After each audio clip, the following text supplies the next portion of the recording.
Maybe I've watched AI videos and thought this technology is just too complicated for me. I can't do it. I can't afford it.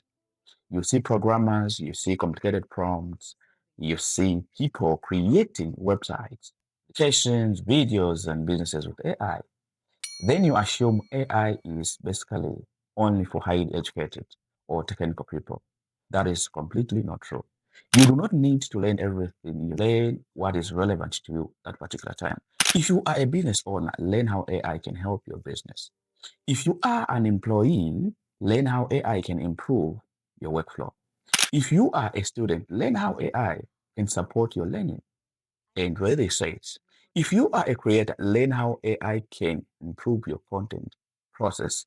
If you're looking for income, learn how AI can help you solve problems that people will pay to have solved.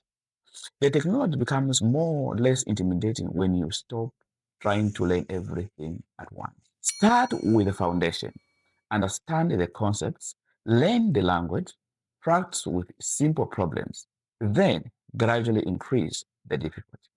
That is exactly how I teach my free AI foundation class. AI is not something you need to fear.